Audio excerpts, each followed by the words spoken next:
तो सरिता जी, इससे पहले जब हम बात कर रहे थे तो आपने कहा कि कुछ ऐसी सब्जियां हैं यहाँ पर जिनकी पौध या फिर बीज आपने बाजार से नहीं खरीदे। तो यही मैं अपने दर्शकों के लिए जानना चाहती हूँ कि वो कौन-कौन सी चीजें हैं जो हम किचन में जो मौजूद चीजें हैं उसी से उगा सकते हैं। देखिए, सरसों सरसों भी हम उगा सकते हैं, जी। सरसों के बीज हम भिगोएं, उनको डाल सकते हैं, मेथी उगा सकते हैं, टमाटर उगा सकते हैं, टमाटर काट के उनके बीज डालो गमलों में और वो उगी आते हैं। और ओके। उनको जब वो 2-2 3-3 इंची के हो जाएं तो उनको अलग-अलग गमलों में कर सकते हैं। और हम जो है धनिया भी उगा सकते हैं। जी। और मैंने एक और स्पेशल चीज बताती हूँ, भिंडी। ओ। भिंडी जब पक जाती है जो, उसके बीज जो है काले हो जाते हैं। काले हो जाते हैं तो उनको उठा के रख लीजिए, आप सेव कर लीजिए और फिर उनको जब गर्मियों का सीजन आए तो उनको उगा दीजिए और वो पेड़ बन जाते हैं। और खूब भिंडी लीजिए, 4-5 पौध में खूब सारी भिंडी लीजिए और खाइए, बाजार से लेने की जरूरत ही नहीं है। जी हाँ, ये छोटी-छोटी चीजें हैं जो आज हमें समझ आ रही हैं और मेरे ख्याल से हम सबको नोट्स बना लेने चाहिए। आज के ज़माने में when we want to eat clean, इससे बेहतर कोई तरीका हो नहीं सकता। तो चलिए इसी के साथ आपको सीधा अनुपमा की ओर लिए चलते हैं कि वहाँ क्या हो रहा है उनकी लाइफ में, जानने के लिए।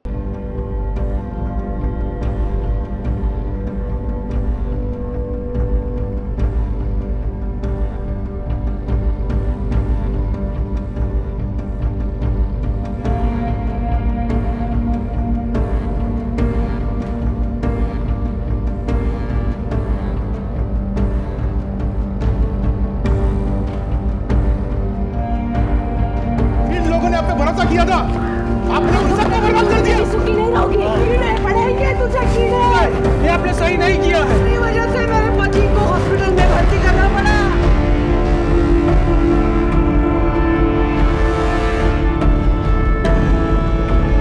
रोती बिलखती हुई भगवान के सामने अपने दर्द को बयां करते हुए अनुपमा को देख लीजिए। अब अनुपमा का कहना है कि वो हार चुकी है। जानबूझकर अपनी जिंदगी में अनुपमा ने कभी भी कोई भी गलत काम नहीं किया और ना ही कभी किसी को नुकसान पहुंचाया।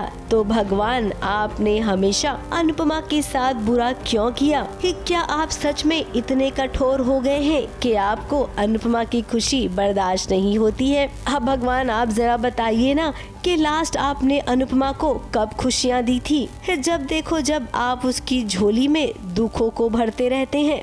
आपके रास्ते पे चलने के बाद बार बार गिरा देते हैं,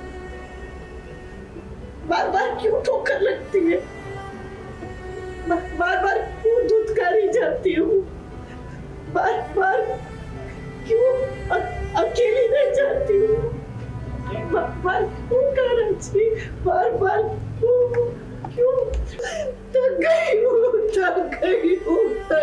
हूँ कराची। अब अनुपमा ये सब झेलते झेलते थक गई है, लेकिन अनुपमा बस लास्ट टाइम, हाँ बस एक बार आपको कुछ और झेलना पड़ेगा। माना कि आपको चौल वालों ने निकाल दिया, आप दर दर भटक रही हैं, लेकिन हम जानते हैं कि आप अपना बंदोबस्त कर लेंगी। जैसा कि प्रेम ने हमें बताया कि अभी अभी आपने अपना नया घर बनाया है। सबसे पहले तो यतो धर्मस्ततो जया, ये मैंने अभी अभी सीखा है। और पीछे जो है ये एक it's a 1 BHK with attached washroom and kitchen. जैसा कि आप देख सकते हैं बहुत ही एयरी है, एयर कंडीशन है और बहुत अच्छा व्यूज़ है यहाँ से, एकदम मस्त व्यू मिलेगा आपको। और लगेज का वार्डरोब वगैरह भी सब बना है। अभी काम चालू है तो इसलिए टीवी फ्रिज वो सब नहीं लगाया, लेकिन बहुत जल्दी लगाने वाले हैं। एक्चुअली एक झोपड़ी है जो कि अनुपमा जी ने बनाई है, क्योंकि उन्हें उनके चौल से निकाल दिया गया है और इसीलिए वो अब यहाँ रह रही हैं। जिन लोगों के आशियाने के लिए अनुपमा ने अपना आशियाना ठुकरा दिया, आज उन्हीं की वजह से देखिए क्या हाल हो गया है अनुपमा का। अब हम इतना जानते हैं कि अनुपमा इतनी आसानी से हार नहीं मानेगी। रजनी ने उसे जिस राह पर खड़ा कर दिया है, चाल वाले उसे धोखेबाज समझ रहे हैं। वो इसीलिए रह रही हैं क्योंकि वो जब तक प्रूव नहीं कर देती कि वो धोखा हुआ है और वो गलत हुआ है और चौल वालों को उनका हक नहीं दिलवा देती, चाहे चौल वाले भी उनके खिलाफ क्यों ना हो, वो यहीं रहेगी और लड़ाई लड़ती रहेगी। फिर अभी सीन में यही हुआ कि हमने देखा और हम आए और हमने मम्मी को बोला कि आप चलिए प्लीज़ हमारे साथ चलिए, वापस चलिए, क्योंकि अब जो है अब कोई फ़ायदा नहीं है, अब ऑलरेडी सब चीज़ें हो गई है, अब कोई फ़ायदा नहीं है ये सब करके।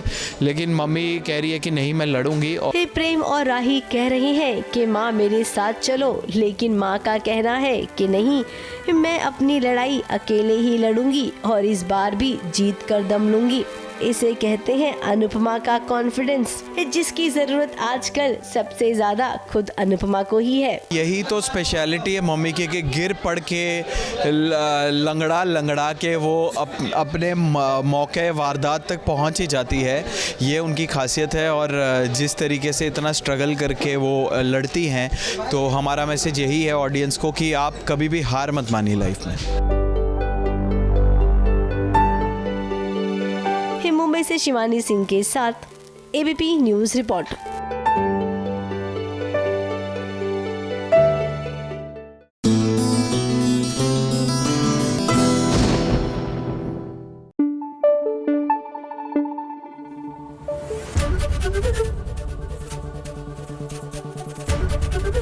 एबीपी न्यूज आपको रखे आगे।